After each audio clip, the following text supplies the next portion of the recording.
ये 22 जुलाई का न्यूज़पेपर है, इसमें देखते हैं क्या-क्या इंपॉर्टेंट न्यूज़ थी। पहला है Dhankhar submits his resignation to president, ठीक है। तो जो वाइस प्रेसिडेंट थे हमारे, उन्होंने प्रेसिडेंट को अपना रेजिग्नेशन दे दिया। वाइस प्रेसिडेंट प्रेसिडेंट को देते हैं और प्रेसिडेंट वाइस प्रेसिडेंट को अपना रेजिग्नेशन देते हैं, ठीक है। किस आर्टिकल के अंदर? आर्टिकल 67 ए, ठीक। हाँ, ये न्यूज़ भी देख लो, जो पीसेस वगैरह देते हैं उनके लिए है एक तरह से। ग्लोबल चेस बॉडी फिडे ने कहा है कि जो वर्ल्ड कप होगा वो इंडिया में होगा। अब कहाँ होगा ये वेन्यू नहीं तय है, लेकिन अगले साल का वर्ल्ड कप इंडिया में होगा। अच्छा नहीं, इसी साल होगा, अक्टूबर नवंबर, ठीक है। फिर असीम कुमार घोष को हरियाणा का गवर्नर बनाया गया। ये स्टेट जो पीसेस देते हैं उनके लिए ये न्यूज़ है। ये न्यूज़ भी कुछ खास इंपॉर्टेंट नहीं है, एफएसएल के ऊपर थी। ये आर्टिकल भी अच्छा था, ideas on trial critical thinking in debate, ठीक है। तो इसमें इन्होंने पहली डेफिनेशन कोट की है रोजा लग्जमबर्ग की, जिन्होंने कहा था freedom only for the supporter of government, only for the supporter of one party how numerous they may be, is no freedom at all. Freedom is always and exclusively the freedom of the one who thinks differently. मतलब इसका हिंदी में मतलब आपको पता होगा कि मतलब government के सपोर्टर्स को या गवर्नमेंट को ही केवल जो आज़ादी मिलती है वो आज़ादी नहीं है, बल्कि चाहे जितनी बड़ी मतलब कितनी भी बड़ी पार्टी हो, ठीक है। आज़ादी का मतलब है जो अलग से सोच सकते हैं, जो गवर्नमेंट के खिलाफ या गवर्नमेंट से अलग सोच सकते हैं, उनकी उनकी आज़ादी ही आज़ादी है, ठीक है। और अभी इन्होंने जो बताया सिनेरियो एक तरह से समझाया कि जैसे जियोपॉलिटिकल जो टेंशन बढ़ रहे हैं, तो हर कंट्री इस चीज़ में थोड़ा-सा असहज है कि उसकी क्या इमेज बाहर बन रही है, ठीक है। आप यहाँ गवर्नमेंट के खिलाफ कुछ कहते हो और वो चीज़ बाद में जो इंटरनेशनल मीडिया कैप्चर कर लेता है और उसको हाइलाइट करता है कि देखो यहाँ पे ऐसा हो रहा है। तो हर कंट्री ये चाह रही है कि हमारे जो अंदर का माहौल है वो हमारे हिसाब से हो, ताकि जो बाहर इमेज जाए वो भी वैसे ही जाए। पर इसमें क्या हो रहा है कि जो स्पेस है, जो फ्रीडम स्पेस है, जो इंटेलेक्चुअल स्पेस है, उसको भी एक तरह से कन्फर्म करने की कोशिश की जा रही है कि जो गवर्नमेंट कह रही है उस हिसाब से आप काम करें, उस हिसाब से लिखें, उस हिसाब से बोलें, ठीक है। तो ये इंडिया की बात नहीं है, हर कंट्री की बात है, हर जगह हो रहा है, यूएस में भी हो रहा है, हमारे यहाँ भी हो रहा है और कई और जगह भी हो रहा है। क्योंकि वो चाहते हैं कि इंटरनेशनल मीडिया में आपकी इमेज अच्छी रहे, और अच्छी इमेज तभी रहेगी जब आपके अंदर भी थोड़ी यूनिटी दिखेगी और गवर्नमेंट के खिलाफ चीज़ें नहीं बोली जाएँगी, ठीक है। पर ये गलत भी है, क्यों? क्योंकि जो अलग आवाज़ें हैं, जो डिफरेंट व्यू पॉइंट है, फ्रीडम का मतलब या इंडिपेंडेंस का मतलब ये होता है कि आपके व्यू पॉइंट्स अलग हो सकते हैं, ठीक है।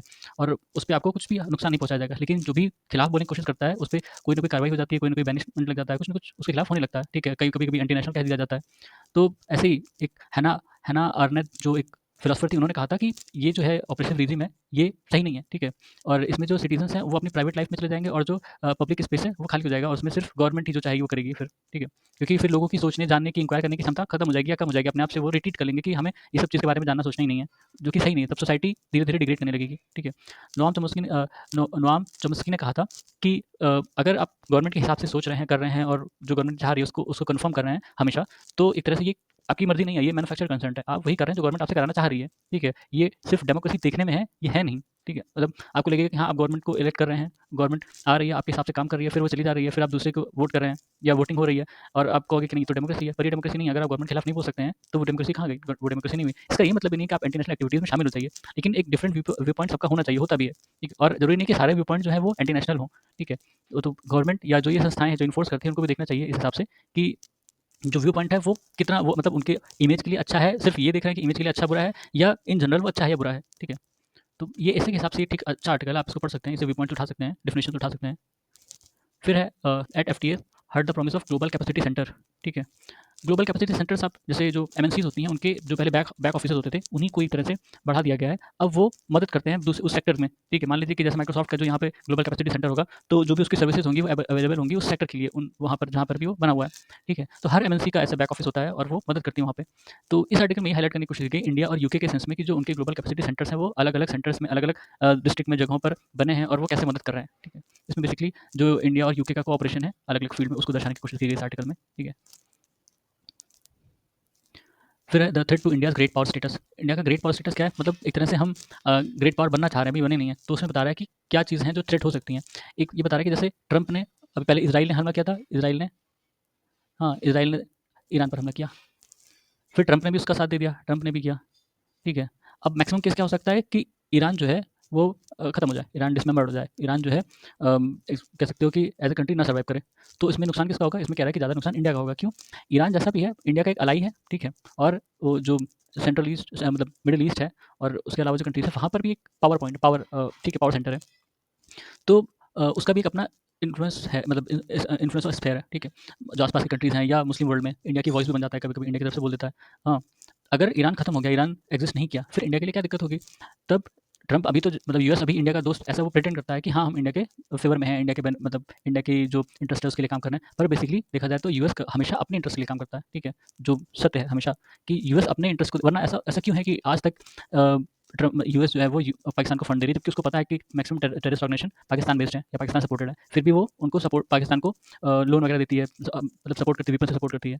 ठीक है, इंडिया के खिलाफ है, जबकि पाकिस्तान, सबको पता है कि पाकिस्तान इंडिया के खिलाफ है, फिर भी वो सपोर्ट करता है पाकिस्तान को। इंडिया को भी करता है लेकिन पाकिस्तान को भी कर रहा है ना, तो नुकसान तो हमारा ही है। तो इसका मतलब क्या है, क्योंकि उसका इंटरेस्ट सर्व हो रहा है उससे, पाकिस्तान को सपोर्ट करने से और इंडिया को सपोर्ट करने से, दोनों से अलग अलग पर्पस होता है। जब वो इंडिया को सपोर्ट करता है तो चाइना के खिलाफ करता है, जब वो पाकिस्तान को सपोर्ट करता है तो इंडिया के खिलाफ कर रहा है। ठीक है, जब वो इसराइल को सपोर्ट कर रहा है तो गल्फ कंट्रीज में जो कॉन्फ्लिक्ट है उनको मैनेज करने के लिए कर रहा है। ठीक है, तो उसका अपना इंटरेस्ट है सबके पीछे। अगर ईरान खत्म हो गया, किसी भी तरह से उसका एग्जिस्टेंस खत्म हो गया, तो दिक्कत होगी इंडिया के लिए मैनेज करना। ठीक है, फिर मतलब जहाँ पे पावर सेंटर्स में, जो मिडिल ईस्ट का पावर सेंटर है वो डिस्टेबलाइज हो जाएगा। यहाँ सऊदीया का बहुत इन्फ्लुएंस है, सऊदी अरबिया का, और मतलब ईरान से कॉन्फ्लिक्ट भी है, और लेकिन ये अपने आप को दोनों स्टेबलाइज भी करते हैं एक तरह से, यहाँ के जो पावर इक्वेशन है। अब फिर सऊदी अरबिया यहाँ पे हावी हो जाएगा मिडिल ईस्ट में, अगर ईरान खत्म हो गया तो। ठीक है, और सऊदी अरबिया किसके फेवर में रहता है, यूएस के फेवर में। ठीक है, तो किसकी चलेगी ज़्यादा, यूएस की। रशिया रशिया जो है ईरान को सपोर्ट करता है, उसका इन्फ्लुएंस खत्म हो जाएगा एक तरह से। ठीक है, यहाँ पे तो ये सारी क्वेश्चन इसमें समझाने की कोशिश की गई है। ये एक छोटा सा आर्टिकल है, boys continue to outnumber girl in private school. मतलब ये देखा गया कि जो एनरोलमेंट है स्कूलों में बढ़े हैं, सारे स्कूलों में बढ़े हैं, पर इसमें जो प्राइवेट स्कूल है उसमें देखा गया कि प्राइवेट स्कूल में बॉयज़ का एनरोलमेंट ज़्यादा है in comparison to girls. Girls का एनरोलमेंट जो बढ़ा है वो सरकारी स्कूलों में। मतलब जो डिस्क्रिमिनेशन है पेरेंट्स कर रहे हैं, पेरेंट्स अपने जो बॉय, जो उनके बच्चे लड़के हैं उनको प्राइवेट स्कूल में भेजते हैं ज़्यादातर, और जो लड़कियां हैं उनको सरकारी स्कूल में भेजते हैं। मतलब ये अलग तरह का डिस्क्रिमिनेशन है, पढ़ा भी रहे हैं और नहीं भी पढ़ाना चाह रहे हैं। ये है अनुष अग्रवाल, ये इंडिया के पहले ओलंपिक ड्रेसेज राइडर बने हैं। ठीक है, ये जो स्टेट लेवल एग्जाम होते हैं उसमें आ सकता है ये। फिर what is the legal status of right to vote, important है, ये अच्छा आर्टिकल है, मतलब पॉलिटी के हिसाब से। ठीक है, कितने तरह के राइट होते हैं इसमें देखो मेंशन है, natural right, fundamental right, constitutional right, statutory और लीगल राइट। नेचुरल राइट क्या होते हैं, नेचुरल राइट जो इनहेरेंट होते हैं किसी भी, जैसे आपका राइट टू लाइफ। ठीक है, नेचुरल है, वो सरकार नहीं देगी कि आपके राइट टू लाइफ है, वो इनहेरेंट है आप में कि वो ले नहीं सकते हैं। ठीक है, फंडामेंटल राइट क्या है, जो हमारे कॉन्स्टिट्यूशन के पार्ट 3 में मेंशन है, वो फंडामेंटल राइट है। ठीक है, उसमें कई सारे राइट टू फ्रीडम, ठीक है, और इवन राइट टू लाइफ भी है उसमें, और आर्टिकल 32 भी है, ये सारे मेंशन है फंडामेंटल राइट में। उसके बाद कॉन्स्टिट्यूशनल राइट, जो कॉन्स्टिट्यूशन में है पर पार्ट 3 के बाहर है, वो कॉन्स्टिट्यूशनल राइट है। ठीक है, स्टैट्यूटरी और लीगल राइट क्या है, वो राइट जो आपको लॉ बनाने के बाद मिले हैं, जैसे मनरेगा, यानी काम करने का अधिकार जो मनरेगा से मिला है, मनरेगा लॉ से, वो राइट टू मतलब स्टैट्यूटरी लीगल राइट है, या फॉरेस्ट राइट एक्ट, ये सारे लीगल राइट्स हैं। ठीक है, अब इसमें फिर बात की गई है राइट टू वोट की। राइट टू वोट का स्टेटस क्या है, राइट टू वोट का स्टेटस चेंज हुआ है बहुत बार। ठीक है, आर्टिकल 326 जो है वो कॉन्स्टिट्यूशन में, कॉन्स्टिट्यूशन का जो आर्टिकल 326 है वो ग्रांट करता है हर सिटीजन को right to vote without any discrimination, और कहता है कि जो भी सिटीजन 18 साल से ऊपर के हैं, उनकी एज, मतलब जैसा भी डेट और एज फिक्स की गई है कि आप इतने के बाद 18 के हो गए, तो उनको एक तरह से राइट टू वोट मिलता है। इसी इसी को देखते हुए पार्लियामेंट ने 2 लॉ पास किए थे, रिप्रेजेंटेशन ऑफ पीपल एक्ट 1950 और रिप्रेजेंटेशन ऑफ पीपल एक्ट 1951। जो 1950 वाला रिप्रेजेंटेशन ऑफ पीपल एक्ट था, उसमें सेक्शन 16 में कहा गया कि जो फॉरेनर्स हैं, ठीक है, वो वोट नहीं दे सकते हैं, या नॉन सिटीजन जो हैं वो वोट नहीं दे सकते, वो अपने आप को इनरोल नहीं कर सकते इलेक्टोरल रोल पर। ठीक है, और जो 19 है वो उसी चीज़ को फिर बताता है कि हर जो भी वोट देने का अधिकार सिर्फ 18 साल के जो ऑर्डिनरी रेजिडेंट हैं उनको है। ठीक है, ये 2 सेक्शन इंपॉर्टेंट है। जो तीसरा सेक्शन मेंशन है सेक्शन 62, इसमें कहता है कि जो भी इलेक्टोरल रोल में जो लोग हैं वो वोट दे सकते हैं, बस उनको किसी भी तरह से डिस्क्वालीफाई ना किया गया हो, जो मतलब ये रिप्रेजेंटेशन ऑफ पीपल एक्ट 1950 के हिसाब से, या प्रिजन में ना हो वो। ठीक है, प्रिजनर्स को भी वोट का अधिकार नहीं है इस लॉ के हिसाब से। ठीक है, तो अब ये जो राइट टू वोट है, ये लीगल है या कॉन्स्टिट्यूशनल राइट है। ठीक है, इसमें कई बार सुप्रीम कोर्ट ने अलग अलग वर्डिक्ट दी है, तो उसमें कई सारे केसेस इसमें जिक्र किए हैं, जैसे एनपी पुन्नुस्वामी केस 1952 का है, जिसमें बोला गया था कि right to vote is a statutory right and subject to limitation imposed by it. ठीक है, इसमें कहा गया स्टैट्यूटरी राइट है। फिर ज्योति बासु केस है 1982 का, इसमें कोर्ट ने कहा कि right to vote is neither fundamental right nor a common law right but simply statutory right. ठीक है, उसके बाद पीयूसीएल केस 2003 में जस्टिस पीवी रेड्डी ने कहा कि right to vote is not a fundamental right and certainly a constitutional right. ठीक है, फिर कॉन्स्टिट्यूशनल बेंच ने कुलदीप नैयर केस 2006 में कहा कि right to vote is only a statutory right. ठीक है, फिर राजवाला केस 2015 में डिविजनल बेंच ने कहा, मतलब पीयूसीएल के हिसाब से, कि ये एक कॉन्स्टिट्यूशनल राइट है, 2015 के केस में कहा है। फिर अनूप बर्नवाल केस था 2023 में, इसमें मेजोरिटी ओपिनियन ने फिर कुलदीप नैयर वाले केस का हवाला दिया और कहा कि राइट टू वोट जो है स्टैट्यूटरी राइट है। तो अभी का जो लीगल जो स्टेटस है, ठीक है, वो स्टैट्यूटरी राइट का है। ठीक है, करंटली राइट टू वोट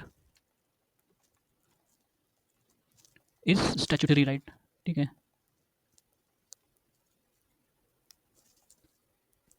ठीक है, अभी ये है, लेकिन अभी भी ये केस पेंडिंग है शायद। ठीक है, अभी ये किसी और केस में फिर से इसको चैलेंज किया गया होगा, और अभी लेकिन फिलहाल राइट टू वोट जो है स्टैट्यूटरी राइट है, कॉन्स्टिट्यूशन राइट नहीं है उनके हिसाब से, सुप्रीम कोर्ट के हिसाब से। ठीक है, फिर what have courts ruled with respect to AI and copyright, ठीक है। एआई का इस्तेमाल, एआई को बनाने के लिए जिन इन्फॉर्मेशन की जरूरत पड़ती है वो कई जगह से आती है, खासकर मैगजीन, न्यूज़पेपर, ठीक है, न्यूज़ आर्टिकल्स, ये सब से आती हैं। तो कई जो न्यूज़पेपर के मालिक हैं या न्यूज़पेपर संगठन है, उन्होंने इस पर दावा ठोक दिया कि जो एआई है, खासकर जैसे चैट जीपीटी वगैरह हैं, इन्होंने हमारे जो कॉपीराइट है उसका वायलेशन किया है, ठीक है। ये केस था कहाँ का, यूएस में था, थॉमसन रॉयटर्स वर्सेस रोज इंटेलिजेंस, ये। और उसके बाद पार्स वर्सेस एंथ्रोपिक और कादरे वर्सेस मेटा, ये सारे केसेस हैं इन्हीं को लेकर, जो कि मतलब जो उनके जो कंटेंट इस्तेमाल किए जा रहे हैं उनको ट्रेन करने में, वो कॉपीराइट की वॉल्यूशन है। अब क्योंकि उस पर कोई स्पेसिफिक लॉ नहीं है कि कंटेंट जो पब्लिक कंटेंट है भाई उसका इस्तेमाल कर सकता है, ठीक है। तो अब उसमें कॉपीराइट वॉल्यूशन कैसे हो रहा है, इस पर कोई लॉ नहीं है, क्लियर लॉ नहीं है ना, कोई क्लियर एग्रीमेंट है। तो ये केस एक तरह से पेंडिंग है या इनकंक्लूसिव है, अभी भी इसके बारे में कोई भी वो मतलब सही निर्णय नहीं है। वो फेयर यूज़ की बात करते हैं, फेयर यूज़, अब किस चीज़ को फेयर यूज़ माना जाएगा ये नहीं पता, ठीक है। क्योंकि एआई जो इन्फॉर्मेशन देगा, एआई जो फाइनल रिपोर्ट देगा, एआई से बनाई हुई कोई चीज़, उसके उसमें जो हमने इनपुट दिया है वो इस हिसाब से बनाएगा। अब वो फेयर यूज़ है या नहीं, वो कैसे डिसाइड करेंगे, या आप मशीन को पनिश करोगे, ठीक है, या उसको बनाने वाले को पनिश करोगे। तो ये डिबेट उसी चीज़ के ऊपर था। एएनआई, अभी हमने इंडिया में देखा था, एएनआई वर्सेस ओपन एआई, ये भी केस था। Under the copyright act 1957, copyright owners enjoy exclusive economic right including reproduction, adaptation and translation which require permission for commercial use unless an exception under section 52 fair dealing applies, ठीक है। ये copyright act के ऊपर है, अपने यहाँ जो law है, ठीक है, ये एएनआई वर्सेस ओपन एआई। फिर the working behind television screen, ये टेलीविजन जो टीवी का जो वर्किंग है उसके ऊपर, जैसे हमने पहले देखा था ना, पहले सीआरटी मॉनिटर्स होते थे, सीआरटी मॉनिटर्स ऐसे करके होते थे, ठीक है, स्क्रीन आपकी, और यहाँ पे कैथोड रे ट्यूब होती थी, यहाँ फॉस्फोरस स्क्रीन होती थी, और उसके ऊपर लाइट पड़ती थी तो चमकता था और हमको स्क्रीन पे चीज़ें दिखती थी। तो अब इसमें उसी को समझाया गया कि कैसे वर्क करता था, ठीक है। फिर क्योंकि ये फॉस्फोरस स्क्रीन होती थी, यहाँ पे फॉस्फोरस का लेप होता था, उस पर जब इलेक्ट्रॉन्स पड़ते थे तो वो चमकता था, ठीक है। उसके बाद इसको रिप्लेस कर दिया गया किससे, गैलियम आर्सेनाइड फॉस्फाइड, ठीक है, गैलियम आर्सेनाइड फॉस्फाइड, वो भी लाइट एमिटिंग मटेरियल था। तो अब जब ये लाइट एमिटिंग मटेरियल था, जीएसपी, ठीक है, जीएपी, ठीक है, गैलियम आर्सेनाइड फॉस्फाइड, तो हमें कैथोड रे ट्यूब की ज़रूरत नहीं पड़ी, ठीक है। तो हमारा जो मॉनिटर है पहले ऐसा था, अब ऐसे होने लगा, ठीक है। तो अब हम यहाँ क्या करते हैं, इसमें एक चीज़ होती थी अंदर, एक कॉइल होता था जो मैग्नेटिक फील्ड जनरेट करता था। वो मैग्नेटिक फील्ड इलेक्ट्रॉन्स को डायरेक्ट करता था एक तरह से, वहाँ रखता भी था और डायरेक्ट करता था कि कहाँ जाना है, ठीक है। तो अब इसमें भी इसका इस्तेमाल तो हमें, लेकिन यहाँ कैथोड की जरूरत नहीं पड़ी, तो ये वाला जो पार्ट था वो कट हो गया, ठीक है, ये बाहर वाला था, तो फ्लैट स्क्रीन आने लगी। अब अपने यहाँ देखोगे फ्लैट स्क्रीन आने लगी, और फॉस्फोरस को हटा के इसका इस्तेमाल किया जाने लगा, ठीक है, गैलियम आर्सेनाइड फॉस्फाइड का। और जो इलेक्ट्रॉन्स हैं वो तो आएंगे ही, इलेक्ट्रॉन्स कहाँ से आएंगे, इलेक्ट्रिसिटी से, ठीक है। तो वहाँ से इनको इस स्क्रीन पर डायरेक्ट किया जाता था, अभी मतलब किया जाता है, और उससे इमेज जनरेट होती है। टेक्निकल चीज़ें हैं, आप नहीं पढ़ोगे तो भी चल जाएगा, बस ये इंटरेस्ट के ऊपर है, आप जानना चाहते हो तो जान सकते हो, वरना छोड़ भी सकते हो। देखो ये 1998 का नोबेल प्राइज़ मिला था किसको, रॉबर्ट लॉ, कौन है, लॉगिल, हॉर्स लुडविक स्टोमर और डैनियल सुई, इन लोग को फिजिक्स का नोबेल मिला था 1998 में।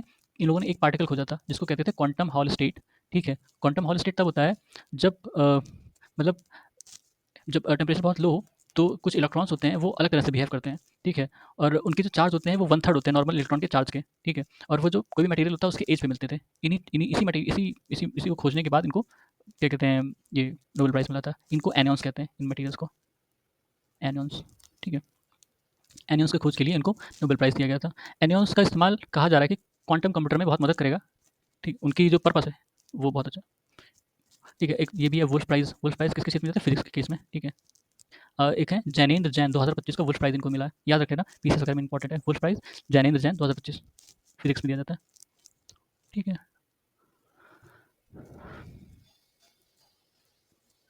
फिर कैग अपनी रिपोर्ट किसको सबमिट करता है, प्रेसिडेंट को, ठीक है।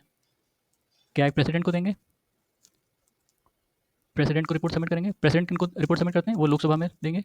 लोकसभा किसको देती है, फिर पीएससी, ना पीएससी लेता है, पब्लिक अकाउंट्स कमेटी, उसके पास जाता है। ये जस्टिस वर्मा के इम्पीचमेंट के ऊपर आर्टिकल है, हमने कल भी देखा था, ये आज भी है। इसमें कितने मेंबर चाहिए होते हैं, 100, लोकसभा में 100 और राज्यसभा में 50, ठीक है, प्रोसीडिंग इनिशिएट करने के लिए।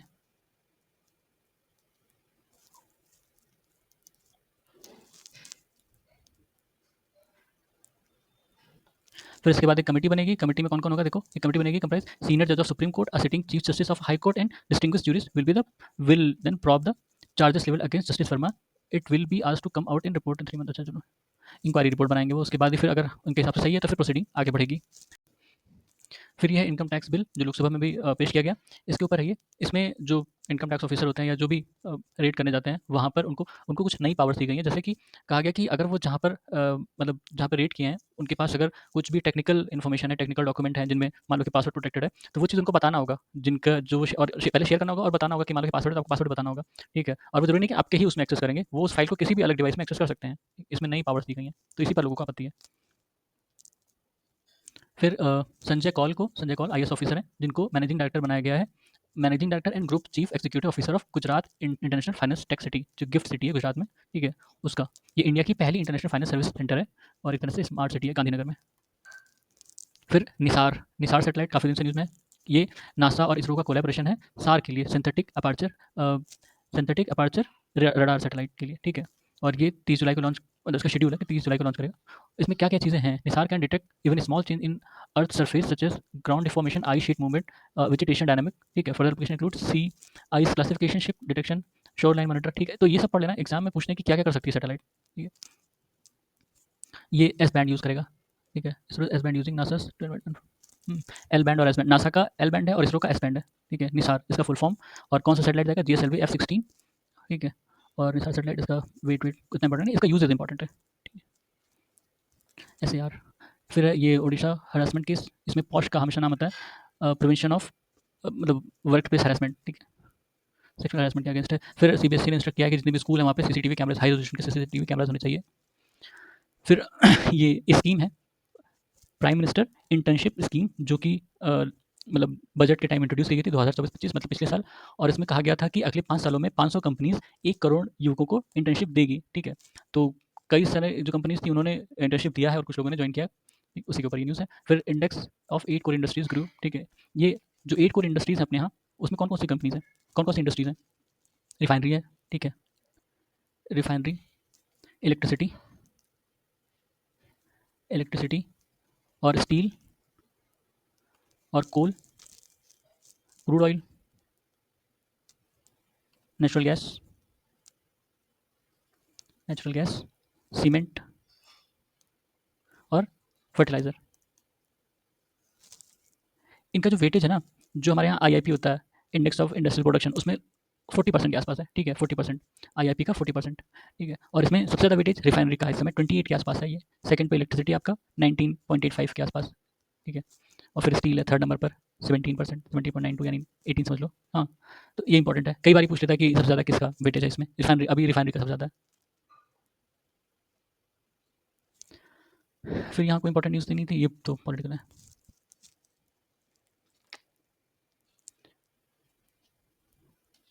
स्पोर्ट्स में अभी जब अवार्ड मिलते हैं तभी इंपॉर्टेंट होता है, अदरवाइज तो इतना इंपॉर्टेंट नहीं है।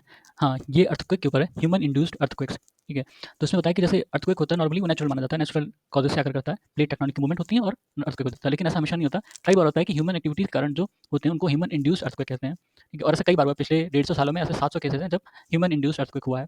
जो ह्यूमन एक्टिविटीज़ होती हैं, माइनिंग या ग्राउंड वाटर एक्सट्रैक्शन, ठीक है? और ये डैम से पानी भरना, ठीक है? या फ्लूइड्स ग्राउंड में छोड़ते हैं उनके कारण से, या कोई बड़ी बिल्डिंग बना दी या कोस्टल स्ट्रक्चर खड़ा कर दिया, इन सब कारणों से भी सिस्मिक एक्टिविटीज़ होती हैं।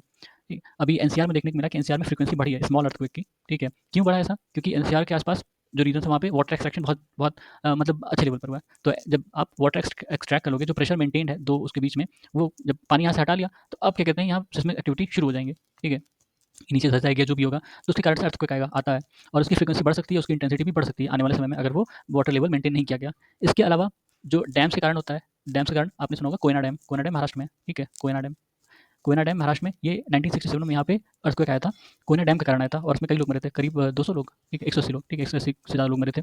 कोयना डैम, ये डैम बनाने के कारण में आया था। क्यों? आप जब डैम बनाते हो, पानी रोकते हो, तो इस जगह पर वेट ज़्यादा पड़ेगा ना, ठीक है? इस जगह पे वेट ज़्यादा पड़ेगा, तो वहाँ प्रेशर बिल्ड होगा और वहाँ पे नीचे जो धरती होगी वो धँसेगी, खिसकेगी, जो भी होगा, तो उससे टेक्टोनिक एक्टिविटीज़ बढ़ेंगे, ठीक है? और एक तो प्रेशर बढ़ेगा, दूसरा जो पानी होता है वही पर्कुलेट करता है ना, पानी पर्कुलेट करके नीचे जाएगा, तो वहाँ पे जो सिस्मिक एक्टिविटीज़ होगी उनको वहाँ पे स्ट्रेच होगा, उसको चेंज करेगा, उसके कारण से सिस्मिक एक्टिविटीज़ बढ़ेंगी। फिर बताया कि फ्रैकिंग के कारण हो सकता है। फ्रैकिंग क्या होता है? फ्रैकिंग जो आपने सुना होगा, शेल शेल ऑयल होते हैं, शेल गैस, ठीक है? शेल गैस एक्सट्रैक्ट करने के लिए इसका इस्तेमाल किया गया था। फ्रैकिंग टेक्निक, इसमें क्या होता है कि एक पाइप के सहारे या किसी भी उसके सहारे लिक्विड छोड़ते हैं, ठीक है? आपने गुआर बीन्स का नाम सुना होगा, गुआर बीन्स, हाँ, गुआर बीन्स से जो गम मिलता है, उसका इस्तेमाल करके मतलब यूएस में शेल गैस एक्सट्रैक्ट किया गया था। इसमें ज़मीन के अंदर आप लिक्विड वो डालते हैं ताकि ये जो सरफेस है वो थोड़ा आगे पीछे हो, थोड़ा पुश हो और फिर वहाँ से हम गैस और नेचुरल गैस ऑयल को एक्सट्रैक्ट कर सकें। इसके कारण से भी अर्थक्वेक हुआ है, होता है, ठीक है। फिर इंपॉर्टेंट एस्पेक्ट, अपने यहाँ भी कई जगह हैं जहाँ पर इसका फ्रैकिंग का इस्तेमाल किया गया। पालघर में इसके कारण से अर्थक्वेक आया था 2018 में, ठीक है। यूएस में भी आ सकता है, आएगा, हो सकता है। फिर एक इंटरेस्टिंग इसमें दिया गया है, क्लाइमेट चेंज की वजह से अर्थक्वेक, ठीक है। आपको क्लाइमेट चेंज से कहते हैं, डायरेक्टली नहीं है, इनडायरेक्टली है। देखो, जैसे क्लाइमेट चेंज की वजह से क्या होगा, गर्मी बढ़ेगी तो क्या होगा, आपके जो ग्लेशियर्स हैं वो मेल्ट होंगे, ठीक है। ग्लेशियर मेल्ट होने की वजह से भी अर्थक्वेक आ सकता है, जहाँ पे प्रेशर प्रेशर है, या मतलब उसके कारण से वो देखा गया अंटार्कटिका और ग्रीनलैंड में ऐसे अर्थक्वेक आए हैं। हुँ, एक उनकी इंटेंसिटी और फ्रीक्वेंसी बढ़ सकती है, घट सकती है, ठीक है। दूसरा काज़ जो हमने इसमें क्लाइमेट चेंज में देखा कि रेनफॉल पैटर्न चेंज हुआ, ठीक है। रेनफॉल पैटर्न से क्या होगा कि वो जो, जब कहीं मान लीजिए बारिश हुई, तो पानी बह के कहीं जाएगा, तो वो जो लोडिंग प्रोसेस है, उस जगह का अचानक से बारिश हुई और क्या कहते हैं कि वहाँ पानी एक्यूमुलेट हो गया, प्रेशर बिल्ड होगा, उसी कारण से भी हो सकता है। ये हमने वेस्टर्न घाट में देखा है, वेस्टर्न घाट में फ्रीक्वेंट जो अर्थक्वेक, माइनर अर्थक्वेक हैं, देखे गए हैं इसी कारण से, जो हैवी रेनफॉल होता है, अचानक से पानी एक्यूमुलेट होता है, सिस्मिक एक्टिविटी होती है उसके बाद से। फिर ड्रॉट के कारण भी देखा गया, ड्रॉट के कारण मतलब अगर बहुत दिन से सूखा है तो ज़मीन धँसती है या जो भी होता है, उसके कारण से भी सिस्मिक एक्टिविटी हो सकती है। ये कैलिफ़ोर्निया में देखा गया है, 2014 में हुआ था कैलिफ़ोर्निया में, ठीक है। तो ये सारे ह्यूमन इंड्यूस्ड अर्थक्वेक के एग्ज़ाम्पल्स हैं या कॉज़ेज़ हैं। उसके बाद ये क्या, new deep sea mining rules lack consensus despite pressure from US, ठीक है। जो इंटरनेशनल सीबेज अथॉरिटी है, वहाँ पर अभी कोई कंसेंसस नहीं बन पाया कि जो मतलब ओशंस में जो मिनरल्स हैं उनको कैसे एक्सट्रैक्ट किया जाए, ठीक है। यूएस चाह रही है कि जल्दी से हो ताकि वो एक्सट्रैक्ट कर ले, कुछ कंट्रीज़ हैं वो नहीं चाह रही हैं, जब तक वो कह रही हैं कि ये मतलब एक्सप्लॉइटेटिव होगा। अगर हमारे पास कोई एक कॉमन रूल नहीं है कि कैसे, कोई माइनिंग कोड नहीं है कि कैसे हमें एक्सट्रैक्ट करना है, तो उसका जो रिच कंट्रीज़ हैं वो एक्सप्लॉइट करेंगे उस रिसोर्स को, ठीक है। इसमें जो मिनरल्स होते हैं, जैसे कुछ वो मिनरल्स आपके जो नई टेक्नोलॉजीज़ हैं उसके लिए इंपॉर्टेंट है, इलेक्ट्रिक व्हीकल्स में या जो इमर्जिंग टेक्नोलॉजीज़ हैं उसमें कोबाल्ट, निकेल, मैग्नीज़, ये सारे मिनरल्स हैं जो इसमें इस्तेमाल होते हैं, ठीक है। तो उनको जो सी बेड है वहाँ से एक्सट्रैक्ट करने की बात हुई है। बाकी सब उसी के ऊपर डिबेट है। हाँ, इंपॉर्टेंट ये है कि यूनाइटेड स्टेट्स है, ये ना ही UN convention on law of sea, ठीक है, ये इसका पार्ट है, ना आईएसए का, ये दोनों में ही पार्ट नहीं है, मतलब दोनों का ही पार्ट नहीं है, पर ये चाह रहा है कि वो कोई लॉ बनाए ताकि हम उसका हवाला दे सकें। ये बढ़िया है। मतलब हाँ, मतलब यूनाइटेड स्टेट के आप देखोगे ना कि वो किसी भी जो एनवायरनमेंट के एग्रीमेंट होते हैं उसमें पार्टिसिपेट नहीं करता, और करेगा भी तो बाद में हट जाएगा, या वहाँ के प्रेसिडेंट आके साइन कर देंगे और कांग्रेस कभी उसको अप्रूव नहीं करेगी, ठीक है। बाकी सारी कंट्रीज़ को ये कहेंगे कि मतलब आप इसको बनाओ, इसको चलाओ, लेकिन वो खुद नहीं करेंगे इसको, ठीक है। तो बस इसमें यही था, सुनने के लिए धन्यवाद।